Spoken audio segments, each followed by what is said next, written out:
Atos, capítulo 10, nós temos aqui uma história que ela é bastante interessante, uma visão que Pedro teve.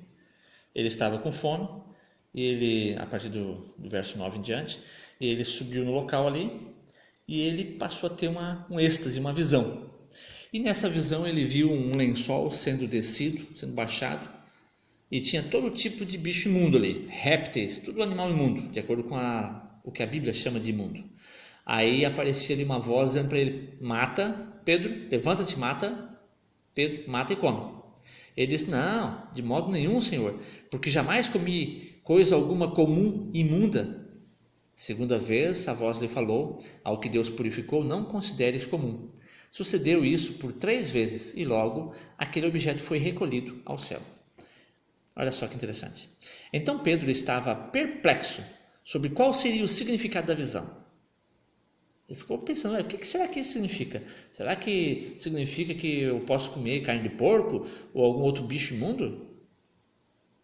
Enquanto ele estava pensando sobre a visão, o Espírito falou com ele o seguinte: estão aí 2 homens que te procuram. Levanta-te, pois, desce e vai com eles, nada duvidando, porque eu os enviei.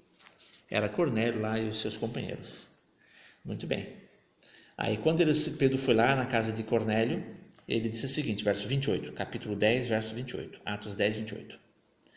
A quem se dirigiu dizendo: vós bem sabeis que é proibido a um judeu ajuntar-se ou mesmo aproximar-se de alguém de outra raça. Mas Deus me mostrou que a nenhum homem considerasse comum ou imundo.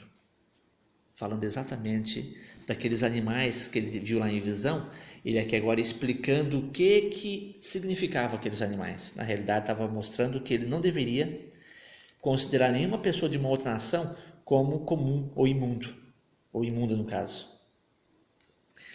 E ele conclui dizendo o seguinte, verso 34 e 35. Então falou Pedro, dizendo: reconheço por verdade que Deus não faz acepção de pessoas. Pelo contrário, em qualquer nação, aquele que o teme e faz o que é reto, o que é justo, lhe é agradável.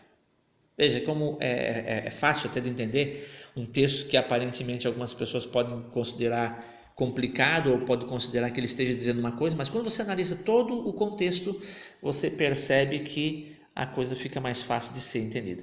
Mas você deve ler o capítulo 10 e o capítulo 11 para entender bem mesmo. Leia todos esses 2 capítulos para compreender toda a história. Anote em sua Bíblia. Até mais.